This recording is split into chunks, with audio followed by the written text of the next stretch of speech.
Now let's get into Slavic mythology. Now, before we dive into the juicy details, the gods, the good and bad spirits, and all those mythical creatures, there is one important thing we need to address. Slavic mythology has a huge problem with sources. So before we talk about who the gods were and what people actually believed, I'm going to briefly explain which sources Russian scholars rely on when studying Slavic mythology and why this topic is so complicated. This part will be especially valuable if you are studying Slavic mythology seriously, the hardcore, deep dive kind of studying. So if you are here manually for the gods, beliefs, and traditions, feel free to skip this section. Don't worry, it won't be long. Either way, these will help you understand where our knowledge comes from and where it doesn't. In this video, I would like to speak honestly about what we actually know, what we don't know, and what is simply invented online. When we dive into Slavic mythology, the biggest problem is figuring out what's actually real. And this problem comes from the fact that we don't have a lot of reliable sources to begin with. The most popular source of information is, of course, the tale of Igor's campaign, Слово о полку Игореве. It is a famous 12th century Old East Slavic epic poem about Prince Igor Sviatoslavich, who had a disastrous military expedition in 1185 against the nomadic tribal confederation called Polovtsi. Then we have Beliny. Beliny or Belina singular form. Beliny are traditional old Russian epic poems or songs, a bit like ballads. The root "byl" in the word Belina means something that was, that actually happened. So Beliny are meant to describe the actual historic events. However, they do blend history and fantasy. There are a lot of supernatural things happening in Beliny, so you can't understand them literally, rather metaphorically. In essence, they recount the heroic deeds of legendary knights that Russians called bogatyri, bogatyr, singular form. Those bogatyri basically constantly defended Russia from different enemies, tribes, and fairy tale-like monsters and creatures. The most famous bogatyr is, of course, Ilya Muromets. We also have Dobrynya Nikitich and Alyosha Popovich. The thing is that Beliny were passed from generation to generation by singing and reciting them with an instrument called gusli. This is a harp-like instrument. So you need to keep it in mind when dealing with Beliny, as they were something that didn't depict the actual historic events in detail, but rather in a poetic manner. Hence these fantasy elements, dragons, spirits, supernatural abilities, exaggerated proportions, etc. Plus, we also have chronicles describing the so-called Pantheon of Slavic gods and sermons that Knyaz or Prince Vladimir briefly introduced before he converted to Christianity. So basically, all these chronicles are about condemning paganism.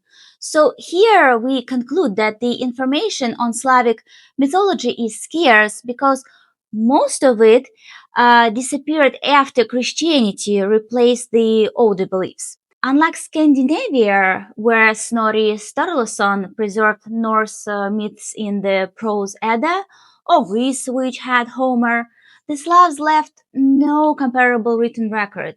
What we know today comes from the scattered manuscripts, archaeology, embroidery patterns, and the work of folklorists. So, for example, when a specific female image, for example, a large woman embroidered across the width of ritual towels, appears again and again, this suggests belief in a female deity. We may not know her name or exact functions, but we can reconstruct certain aspects. Information also comes from pisanki, painted wooden eggs, wooden architecture, and archaeological finds. For example, silver hoards, bracelets, diadems, and other items depicting mythological characters. All of that are considered visual sources. Considering all these sources, we can suggest that a unified Slavic pantheon of gods likely never existed. A state pantheon can only form when a centralized state exists. Among the Slavs, that happened briefly under Knyaz Prince Vladimir before he converted to Christianity. And during that short period, he introduced a pantheon headed by Perun, god of thunder, analog of Thor in Scandinavian mythology. But immediately after his conversion, he destroyed it. Because the Slavs lacked a long-lasting political centralization, their beliefs never became systematized. It looks like different tribes worshipped different gods. So if someone tells you confidently that the Slavic pantheon had exactly these 12 gods, you should already be suspicious. Because Slavic paganism never underwent cultural codification. So the Slavs moved straight from paganism to Christianity, and Christian clergy were not interested in preserving pagan beliefs. For them, this was the work of demons, and as a result, Slavic mythology practically disappeared from the written tradition, with only scattered fragments surviving. Also, quickly finishing the subject of verified sources. Many people mention the book of Veles. And Veles is one of the ancient Slavic gods, god of cattle.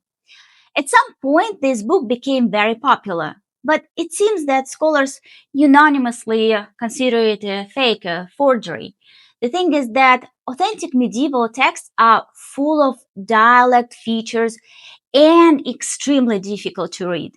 The scholars noticed that the Book of Veles, supposedly written in the same region and period but discovered only in 1919, um, reads like a polished old church Slavonic textbook, a language that pagan Slavs never used. So basically, it's a poor quality forgery that became popular simply because people want mythology to be more complete than it actually is. It seems that the subject of gaps in the Slavic mythology still bothered people, so at some point the internet exploded with Slavic paganism content. Now there is so much information that it actually became harder to tell what's authentic and what's fantasy. And it's not just a Russian trend. People around the world want to reconnect with ancient folk beliefs and play at being pagans. In Russia, this often means playing pre-Christian Rus, a kind of historical cosplay. This is harmless and even entertaining when it's part of cultural reconstructions. For example, people in Russia still celebrate the old Slavic pagan holiday called Kupala Night. It's a pagan festival of the summer solstice. You celebrate it by jumping over fires for purification and good luck, and also with floating flower wreaths on rivers for love divination. Everyone understands it's symbolic, essentially the same way we treat Halloween. But things get strange when modern people start declaring pagan gods as their actual religion. The thing is that some things that ancient people did, including Slavic pagans, can be considered immoral or sometimes even illegal nowadays. Like, for example, animal sacrifices. If someone decides to attempt to sacrifice a chicken in their backyard nowadays and smear its blood over some idol figure, I'm pretty sure that the neighbors are going to call the animal control or police, and neither Slavic gods nor helpful good spirits will bail you out. The thing is that ancient pagan beliefs existed in a completely different world and shaped by a different mentality. We must accept the truth. We can never fully comprehend the worldview of those ancient people. Our civilization has gone through numerous transformations, but in my opinion, trying to understand the ancient world through the eyes of ancient people is really fascinating and absolutely worthwhile. These beliefs are important because when we talk about ancient paganism, we are dealing with old archetypes tied to life and death, archetypes that still exist somewhere in our collective psyche. That's why certain traditions never fully disappear. In Slavic culture, many pagan elements blended into Christian ones and survived in fairy tales, rituals, holidays, and proverbs. It might even be connected to what Freud described as the id, powerful instincts that the ego tries to regulate. No, no, no, no, no, no, go, go, go. No, no, no, no. Go, go, go. No.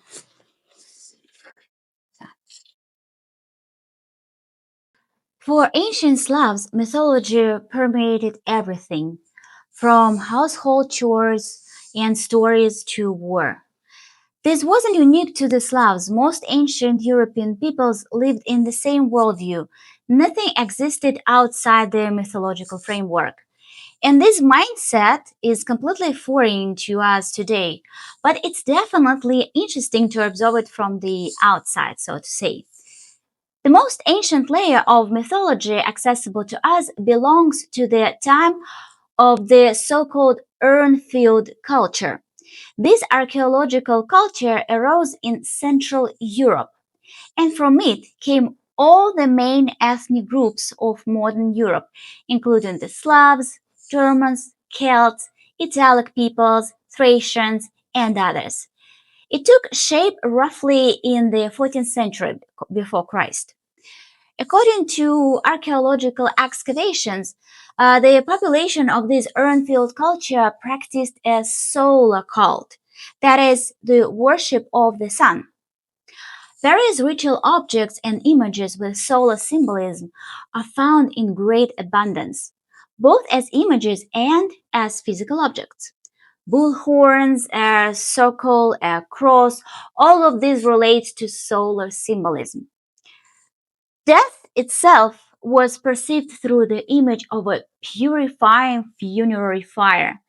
The dead were burned, and a handful of ashes was placed into a clay vessel, an urn, and buried in the ground. That is why this culture was called the Urnfield culture.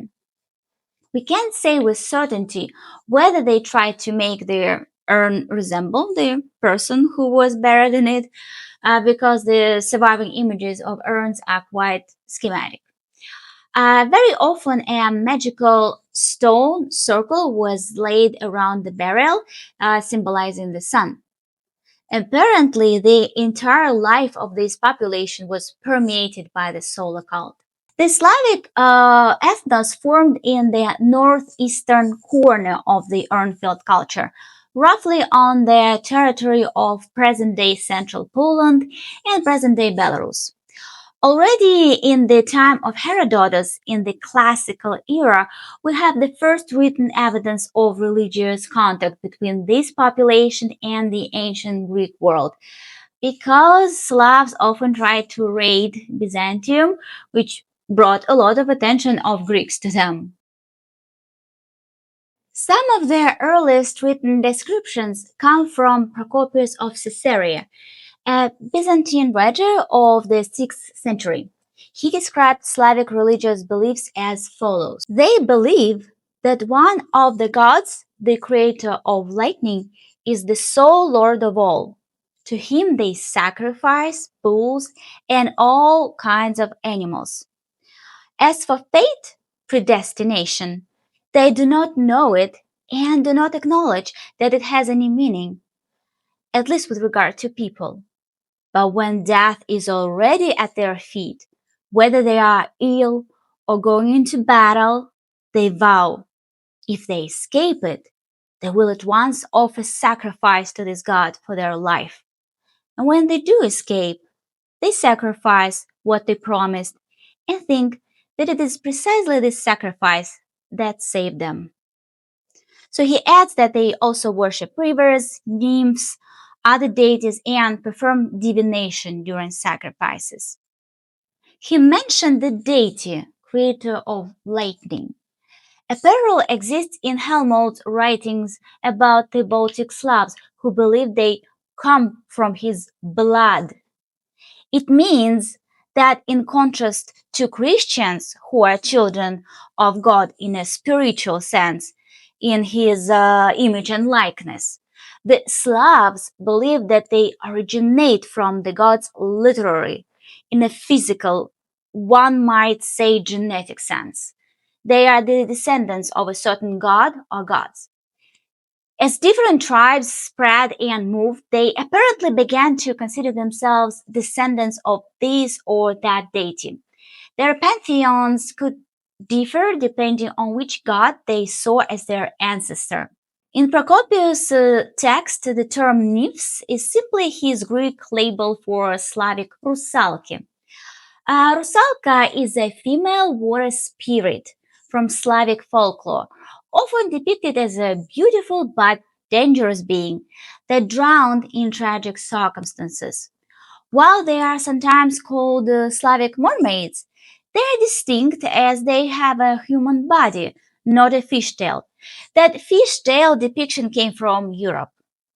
Rusalki are known to lure men to their deaths in the water with their enchanting voices. In our modern civilized society, the topic of death is pushed aside, driven into the shadows. It's strange because as life expectancy grows, one might expect people to become wiser and more aware that our time will come eventually. But instead, the topic of death is disappearing from mass culture. The ancient person lived in a completely different world. Death was constantly nearby. A person could die at any moment from illness, from a wild animal, from an enemy, and at the same time, he constantly turned to the spirits of the dead, both evil and good. Yet, although our ancestors lived side by side with death, their understanding of it was not fully developed. Slavic mythological thought reached the concept of the immortality of the soul, a very important milestone in the history of any civilization. But the soul was still understood as a material principle.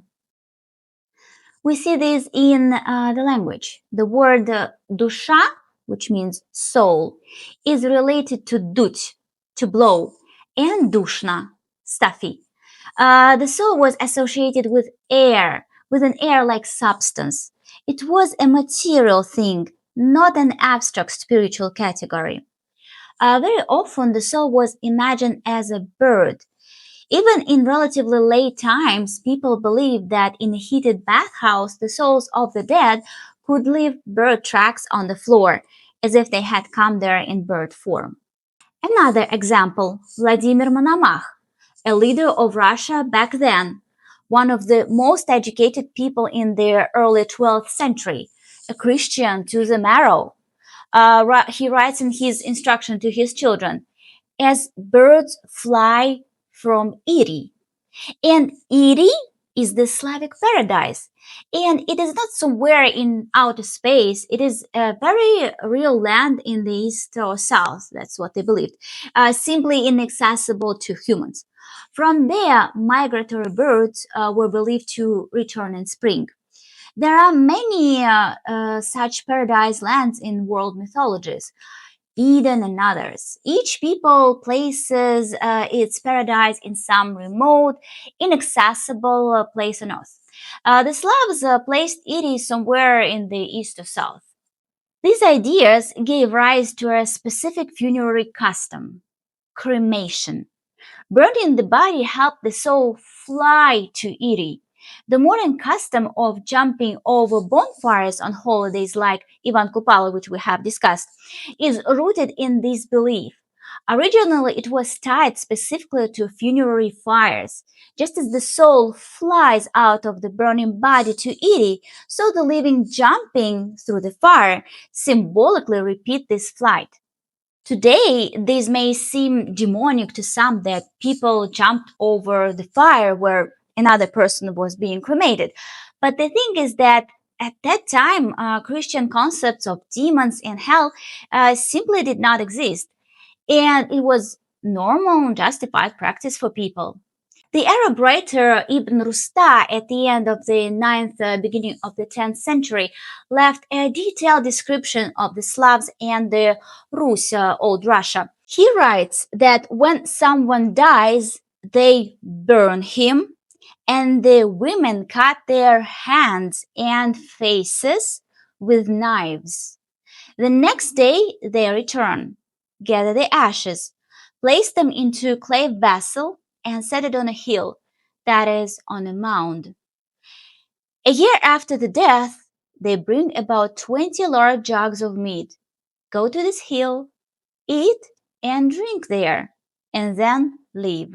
These are the paminki, the commemorative feast that Slavic people, including Russians, still have till this day.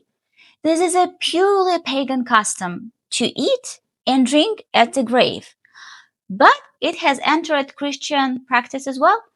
To this day, people visit graves with Orthodox crosses and still take a drink, have a snack. It is a striking example of religious interpenetration. I can vouch for that too. My family and the other families that I know in Russia did it and still do it. It's a very widespread tradition. Some people even build tables and benches next to the graves so that the whole family can have paminki there. Russians basically do it every year. The traveler Ibn Fadlan, visiting Volga Bulgars in 922, met a caravan of the Rus and described in detail the funeral of a noble Rusman. One Russian merchant explained cremation to him like this. You Arabs are foolish, that's what this man said. You take the person who is most dear to you and simply throw him into the earth, and worms and filth devour him, but we burn him in an instant, and thus he enters paradise immediately at once. Whether we agree with this logic or not, we can clearly see a consistent worldview behind it. Worship of spirits is probably the oldest type of religious belief, arising when people first began to animate the world around them. At first, these spirits were associated with natural objects on which their lives depended, and over time these ideas became more and more detailed. Common Slavic belief indicates a stark distinction between soul and body. The soul is not considered to be perishable. The Slavs believed that upon death the soul would go out of the body and wander about its neighborhood and workplace for 40 days before moving on to an eternal afterlife. Thus, pagan Slavs considered it necessary to leave a window or door open in the house for the soul to pass through it at its leisure. I can vouch for that too. We still do that. During this time, the soul was believed to have the capability of re-entering the corpse of the deceased, much like the spirits mentioned earlier. The passing soul could either bless or wreak havoc on its family and neighbors during its 40 days of passing. Upon an individual's death, much stress was placed on proper burial rites to ensure the soul's purity and peace as it separated from the body.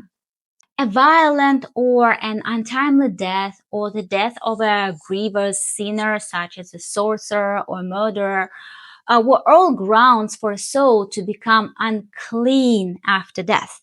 A soul could also be made unclean if its body were not given a proper burial. Alternatively, a body not given a proper burial could be susceptible to possession by other unclean souls and spirits. Slavs feared unclean souls because of their potential for taking vengeance. So beings like Upari and Navir are those unclean souls, and they later entered Christian culture as well. But our pagan ancestors understood them somewhat differently. The source of evil was believed to be precisely these Upari and Navi. So, who were they, these unclean souls? Upari were outsiders who were killed, people of another tribe who fell in battle, also outcasts, those expelled from the community who died or were killed. Their souls became Upari. They could inhabit literally all of nature. In Slavic incantations, we find that evil is spread by 77 winds, the southern and the northern. Evil could lurk both in an object as a whole and in each of its parts, permeating the world. So, if you've ever read folk charms or incantations, you may have noticed how extremely detailed they are. The text is often a long list of phenomena and objects that need to be protected from evil. This reflects the belief that evil was present everywhere. Even after the adoption of Christianity, these ideas persisted. One church writer, Maxim the Greek, 15th, 16th centuries, observed that in cases of natural disasters, for example, spring frosts, peasants in affected villages tried to neutralize the Upari. So what did they do? They would go to the cemetery and pierce bodies and graves with stakes, believing that this would put an end to their harmful power. So does it remind you of something like vampires, Dracula, right? In contrast, Navi included the souls of their own kinsmen, mainly young girls who had died unnatural, tragic, or premature deaths. For example, from drowning. These young girls later became rusalkas, which we have already talked about. Bereginia is definitely a good spirit. Unfortunately, apart from the name, which is very telling, the one who protects, we know almost nothing. She was probably some kind of a protective spirit, a guardian of a person, a family, or a clan. We cannot be more precise. Another extremely important figure among the benevolent forces is Chur. If you know Russian, you've probably heard the word prashur, forefather, remote ancestor. It has the same root. So the expression Chur меня, which means Chur be with me, is familiar to many of us Russians from childhood. It has survived to this day. In fact, it is a spell meaning guard me for father. A person called on his ancestor who had already passed into the kingdom of the dead and from there protected his kin.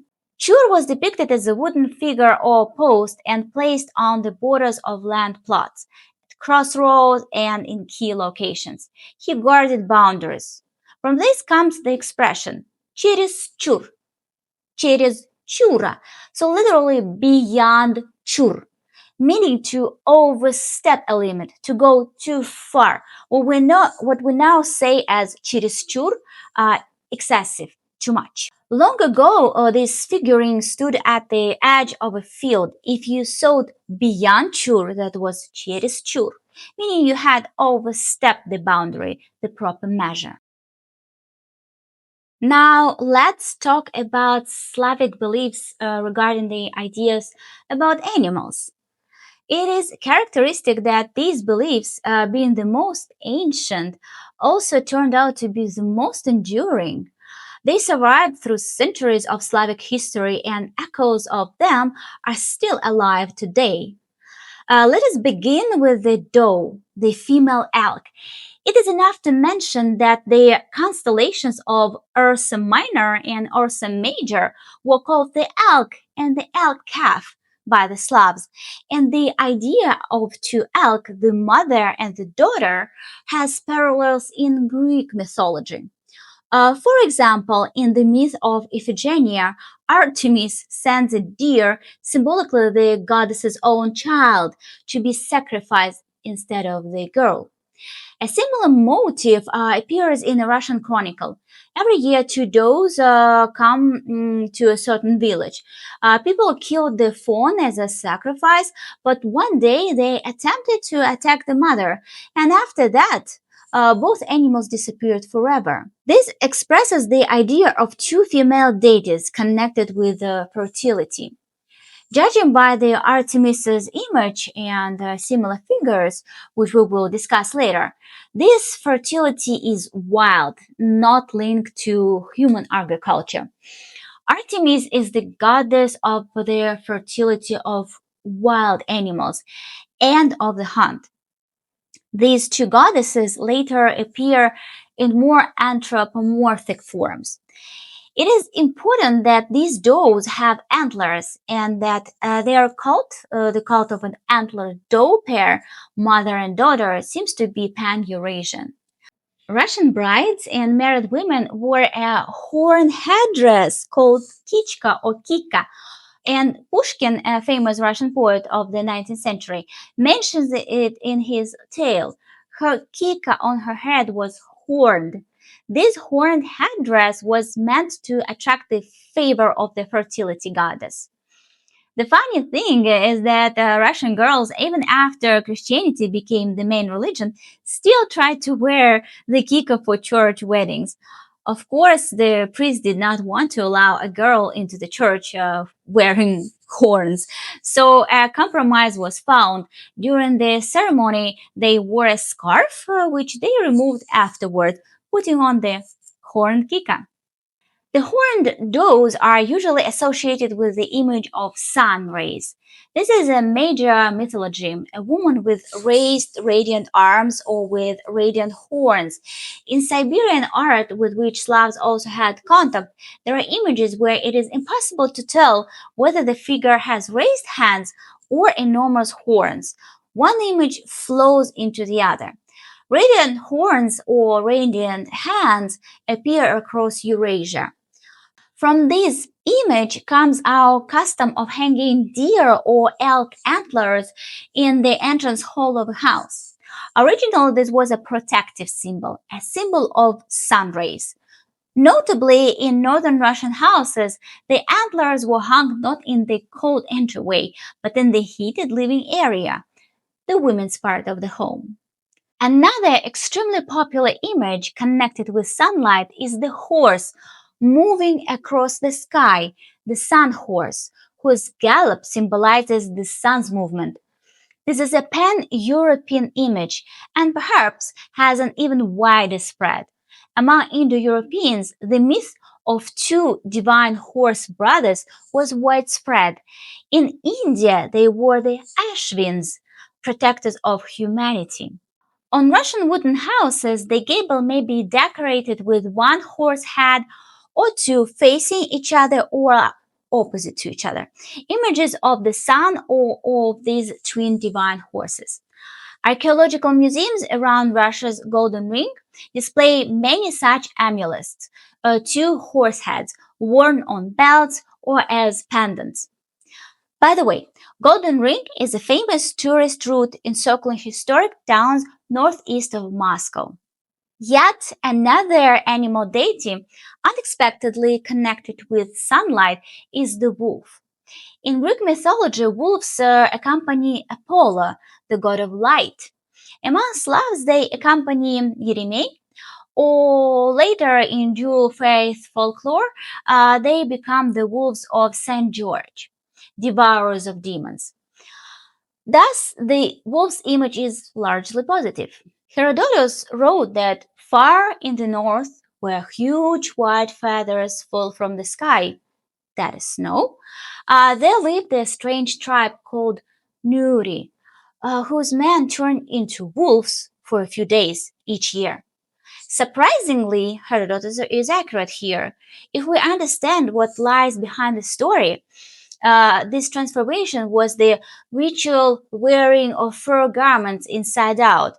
Our ancestors wore fur inward for warmth. The outward fur was seen as a sign of otherworldly power, unacceptable in daily life but necessary in ritual. Now let's talk about the fox. In Slavic folklore, the fox isn't just a sly character from fairy tales. She carries deep symbolic meaning. In some traditions, the fox was linked to Mokosh, the ancient goddess of fertility, women's work, and the life-giving earth. Both figures share traits of intuition, protection, and quietly knowing more than they reveal. And by the way, the fox, or as she often appears in fairy tales, Kumalisa or Kumushka, has become my brand logo, and I actually explained the meaning behind it in detail on my Instagram. The idea of pagan monotheism may sound like an oxymoron, yeah? Pagan monotheism, one god. But it refers to a very ancient, archaic understanding of the cosmic unity of all existence. In that early period, the Slavs likely recognized multiple divine beings, but one god was regarded as supreme, hence monotheism, the father of all things. In classical polytheism, such an absolute father god is rare. For example, among the Greeks, Zeus is still the son of Cronus, and Cronus himself functions more as a primal progenitor than a supreme creator. In Christianity, this concept appears in the figure of God the Father, though naturally Christian theology has its own distinct framework. Among the Slavs, this most ancient cosmic deity was Rod, kin or birth, that's how we can translate it. And a church writer in the Sermon on Idols states, the Slavs began to set out feasts for Rod and the Rozhanitsy before Perun, their god. This indicates that Rod predates the other Slavic gods, what we might call the Slavic Olympus. The cult of Rod was remarkably persistent. Even centuries after the Christianization of Rus, priests traveling into remote forest regions continued to encounter communities who still worshipped Rod. For a long time, historians interpreted Rod as merely a small family protector deity. But a medieval text on the vision of the spirits of man contains a commentary on Christ's words. My father is still working, and I am working as well.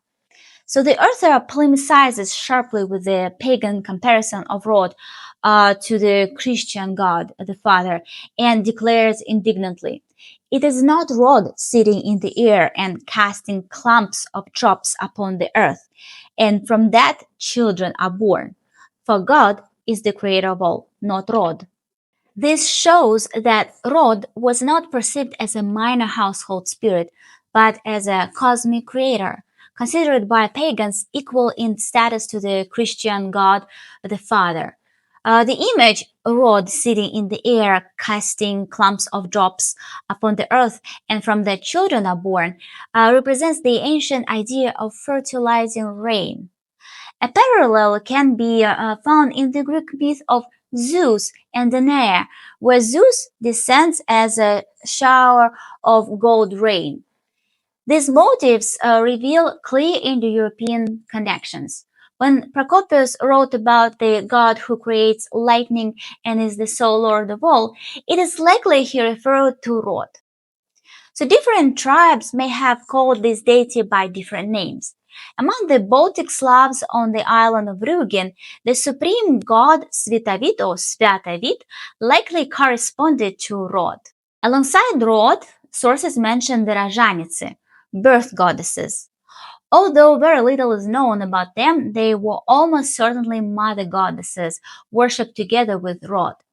As patriarchal structures strengthened, their rank diminished and eventually be understood as just wives of Rod. Ethnographers have found images of two female figures on many traditional Russian embroideries recorded in northern villages as late as the 19th and early 20th centuries. When asked who they represented, peasant women replied only, "My grandmother embroidered like this, and I embroider like this." The original meaning had been forgotten, but these figures most likely represent echoes of the two Rozhanitsy. By the way, we can also see many Kolovrats in ancient Slavic embroidery, and a Kolovrat is a solar symbol, typically an eight-spoked rotating wheel or cross with curved or angled rays that create the impression of perpetual motion. Its meaning is connected to the sun, cosmic order, and the eternal cycle of life. It is very important to know that although the Kolovrat may visually resemble the symbol appropriated by Germany during World War II, it has no connection whatsoever to racism or extremist ideology. The Slavic Kolovrat comes from a much older Indo-European symbolic tradition, and similar solar signs were used across different parts of Europe long before the 20th century. This makes it all the more unfortunate that the Kolovrat is now for many people associated with such a dark page in the history of humanity. Around the 6th, 7th centuries, the archaic deity Rod began to yield to what can conditionally be called a Slavic Olympus, a pantheon somewhat comparable to the Greek one, just somewhat. The reconstruction must be approached with caution. The names of the gods appear mainly in the primary chronicle in their passage about the baptism of Rus, and in the account of Knyaz Prince Vladimir's earlier pagan reform. Different manuscript versions list different gods. Some mention only Perun and Veles, others include more names. So scholarship therefore still lacks unanimity regarding the official pantheon. Even so, the main deities still can be outlined. The pantheon likely began not with Perun, but with Svarog, a solar god. He naturally stood above the other gods in the divine hierarchy as a continuation of the ancient solar cult. For farming communities, the sun was the giver of life and the harvest. Beside Svarog stands Dazhbog, the giving god, whose very name denotes benefaction. In the tale of Igor's campaign, the Slavs are called Dazhbog's grandchildren, expressing their belief in divine ancestry. Thus, Svarog and Dazhbog occupy the highest ranks. Next comes Veles, the cattle god. His name is connected to Volos Volохатый, hairy, linking him with fur, hides, and the bear. The cult of the bear dates to the Mousterian period, a key Middle Paleolithic culture, 160,000 40,000 years ago. Archaeologists find prehistoric sites where bear skulls and paws were preserved as objects of power. As late as the 19th century, villagers hung bear paws on cattle pens for protection. Veles became the protector of cattle and later of wealth as a whole. Cattle eventually became synonymous with property. In the tale of Igor's campaign, the bard Boyan is called Veles's grandson, establishing Veles as also the patron of poetry, music, and the arts, so much like Apollo in Greek mythology. Finally comes Perun, the thunder god, like Thor. His name appears in Hittite texts. It's an ancient group of Indo-Europeans who moved into Asia Minor and formed an empire at Hattusa in Anatolia. It's modern Turkey. So the Hittites called it Peruna, which meant rock. People in the Baltic called it Perkunas, and the Celts called it Perkunian. So this god is associated with mountains, cliffs, clouds, and lightning. The image is very clear. The highest mountain cliff shrouded in the clouds from which lightning strikes. So the people figured it was the dwelling place of the thunder god. Perun's sacred tree was the oak. Constantine Porphyrogenitus describes the Rus offering sacrifices to Perun under a great oak on the island of Hortitsa. And actually, archaeologists have found oak trunks and sacrificial objects in the Dnieper near Hortitsa, matching the account. Thursday was Perun's day. Some northern Slavs even call the day Perun's day. The connection appears across Indo-European cultures. For example, English, Thursday, Thor's day, day of Thor. German, Donnerstag, from Donner, Thor. And after Christianization, the Russian saying after the rain on Thursday came to mean never, mocking Perun's importance. Originally, however, after a little rain on Thursday meant the opposite. Something certain, something inevitable. Many concepts that in pagan times meant it will definitely happen flipped in meaning after the arrival of Christianity. Thus, Thursday, Perun's Day, was a day when the rain must come. Only one ancient Slavic goddess is known by name with absolute certainty. Her name sounds either Mokosh or Mokosh or Makish. She appears primarily among Eastern Slavs. Western and Southern Slavs do not mention her. Some scholars argue that her cult developed in regions of Slavic Finno-Ugric contact, making her a hybrid deity. The problems begin with how to write her name, and the next issue is not just spelling but understanding her nature through it. If the name is Mokosh, from the root mok, moknut, to get wet, then she appears as the mistress of springs and water sources, as well as a spinner goddess.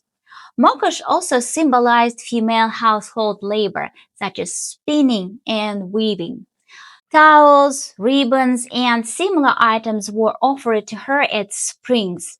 This custom of leaving cloth offerings at springs is pan-Eurasian. It is tied to the ancient veneration of the mother goddess, since water, trees, and cloth were her attributes. Even today, at many sites with ancient significance, you can see the trees covered in ribbons and handkerchiefs. So different religions explain this in their own way, but the tradition itself goes back to the prehistoric times. A later Christian proverb states, God is not Mokosh, he will help with something. This reflects a sense of distrust towards Mokosh as a capricious pagan bringer of luck, contrasted with the reliability attributed to the Christian god. Friday was the day dedicated to the mother goddess. It was believed that on this day a woman must not do needlework, because the goddess herself may come.